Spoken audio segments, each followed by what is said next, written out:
Bonjour, ici Thierry, agriculteur d'aujourd'hui. Alors vous êtes sur une de mes vidéos, une vidéo par jour pendant un mois. Et on est arrivé à la 30e, c'est le 30e jour, donc j'ai a priori réussi à tenir le défi. Alors pour autant je vais quand même vous parler du sujet de la journée.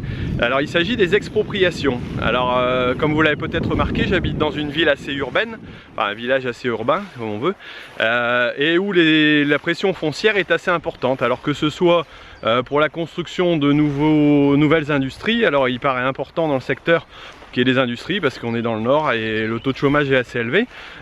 Pour autant il ne faut pas oublier l'agriculture, et ce qui me paraît important, c'est de savoir que en France l'agriculture et le paragricole, tout ce qui touche à l'agriculture, est quand même le deuxième employeur au niveau français. On a souvent tendance à l'oublier.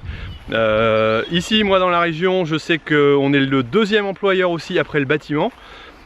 Tout ce qui est entreprise paragricole, les industries, l'agriculture en elle-même représente peut-être un peu moins, mais c'est quand même important. Rien que pour parler de mon cas, j'allais dire mon père avait toujours un salarié et puis il y a ma mère qui travaillait sur l'exploitation. Donc ils étaient à 3 sur l'exploitation agricole. Moi pour la même surface avec le développement de l'activité à côté, on est arrivé à 5 personnes à être sur l'exploitation. C'est-à-dire que j'ai 2 salariés, j'ai mon épouse qui est rentrée aussi sur l'exploitation pour me donner un coup de main. Et puis j'ai mis en place un système donc, de gérance par rapport à l'activité leçon qui permet à un moniteur de vivre aussi sur l'activité. Donc on est à 5 actuellement là-dessus. Pour la CUMA par exemple, il y a eu 3 emplois et demi de créés, donc 4 personnes qui bossent sur la CUMA, donc c'est pas négligeable. Et je pense qu'il y a d'autres alternatives encore de développement, des possibilités de développement. Donc à chaque fois qu'on retire 1 hectare de terre à un agriculteur, c'est toujours un potentiel d'emploi aussi qui diminue. Si on voit cet aspect-là, c'est aussi très important pour l'agriculture et puis je veux dire pour le monde et la vie sociale. Donc les emprises foncières on les comprend, nous ici on va être touché par l'emprise d'un hôpital et on comprend parfaitement que la nécessité du soin et donc l'obligation de construire cet hôpital, ce nouvel hôpital. Mais pour autant il ne faut pas oublier les agriculteurs. Et bon, c'était un peu le dernier mot que je voulais dire par rapport à ça. Et donc surtout si vous êtes un peu hors du milieu agricole ou même du milieu agricole, n'hésitez pas à défendre l'agriculture. Rappelez que c'est un très gros employeur de main d'œuvre et qui a encore du potentiel. Si je prends par exemple la bio, il y a toujours possibilité, et il y a des emplois qui se créent au niveau de l'agriculture biologique par exemple.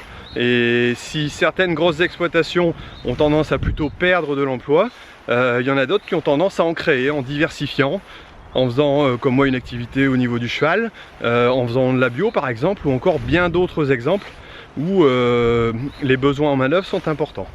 Donc voilà, écoutez, je vous laisse là-dessus pour aujourd'hui.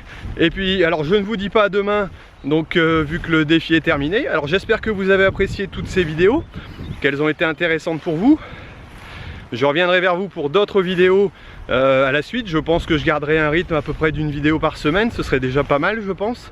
Et dites-moi ce que vous avez apprécié dans toutes les vidéos, ce que vous avez le plus apprécié, peut-être ça me permettra de faire aussi un choix par rapport à mes futures vidéos. Alors je ne peux pas répondre à tout le monde au niveau des messages et je m'en excuse.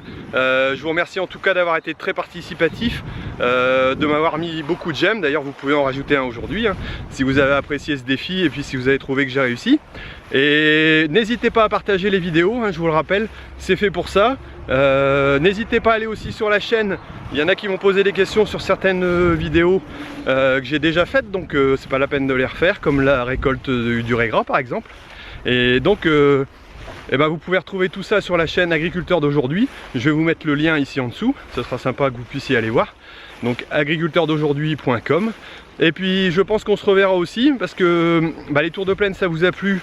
Je pense que j'essaierai d'en faire un coup de temps en temps et de montrer un peu d'agriculture et puis aussi la diversification. Et je vous annonce qu'il y aura certainement une nouvelle chaîne qui va être créée. Alors je vous en dis pas plus pour l'instant, mais soyez à l'affût. En tout cas je vous promets qu'il y aura encore des vidéos et que ça va suivre. Alors écoutez-moi, continuez à me suivre et puis je vous dis merci et surtout n'hésitez pas à partager et puis travaillez bien et partagez pour que l'agriculture d'aujourd'hui soit plus communicative encore. C'est important à mon avis et c'est le but de ces vidéos. Allez, je vous laisse là-dessus, au revoir, salut.